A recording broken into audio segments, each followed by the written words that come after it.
Hey everyone, welcome back to another edition of Metcalf's Movie Journal. This is the show where I do quick reviews for the movies that I watch, give them a score out of 10, and then add them to my list. So let's see what movie I'm reviewing today.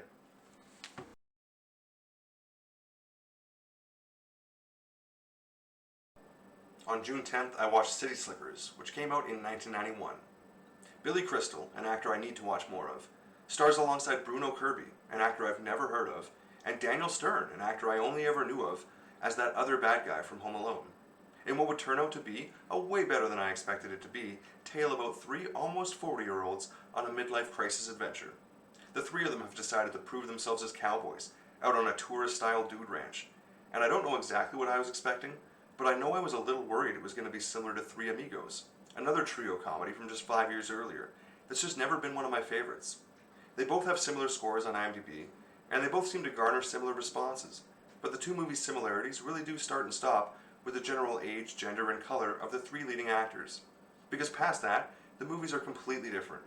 City Slickers comes packed with so much more of an emotional punch than I ever expected, and might honestly be one of the best examples of that most difficult genre blending I know I've mentioned before, between drama and comedy. There are still some genuinely laugh-out-loud funny moments peppered throughout, but so many of them seem to come after these huge emotional moments that they end up feeling more like a reprieve to the seriousness, as opposed to the laughs themselves being the first goal. And I'm not saying this is a knock against it either, because trying to be funny in that way is actually a really tough thing to do. I keep saying it though, but I honestly just wasn't expecting it to lead with such a serious tone, and use the jokes as a finishing element. I was probably just expecting it to be more of a straight-up comedy. There's already so many great coming-of-age movies centered around kids, particularly that last year of high school, because it's an inherently easy story to make into a fun, relatable comedy. But being able to seriously deal with middle age like this, and still keep it a happy story at its core, deserves bonus points for being a more difficult thing to do. Judd Apatow clearly found a formula for making some pretty funny movies for that age demographic, but I don't think he ever successfully blended comedy with the level of serious life lessons you'll find here in City Slickers.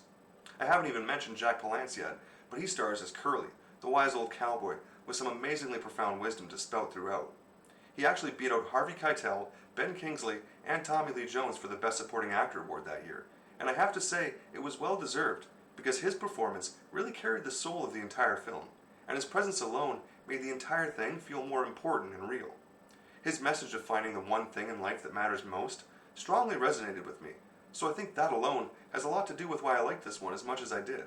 I don't think it will have the same appeal for everyone, but even if the message doesn't completely resonate with you, there's probably still enough in the chemistry and friendship between the three leading actors to keep this one entertaining. It's the sort of chemistry that'd make it hard to believe the actors weren't getting along behind the camera too, because it really did shine through. I'm so glad I finally got around to watching this one, and I felt like it has a lot more rewatch value than most, so I'm sure I'll go back to watch it again. It may even end up slowly crawling up my list over time, because it might take me more than one viewing to really appreciate how special this one really is. So totally not what I was expecting, but in such a good way. I ended up giving it a 7 out of 10, and it landed at number 353 on my list, putting it right here, in between Red Dragon and The Night Before, which you could argue is a modern-day remake of City Slickers. And as always, thanks for watching. Hey everyone, thanks for watching another edition of Metcalf's Movie Journal. Be sure to click like and subscribe for new videos every week, and if you have a movie that you really want me to watch, be sure to drop me a comment.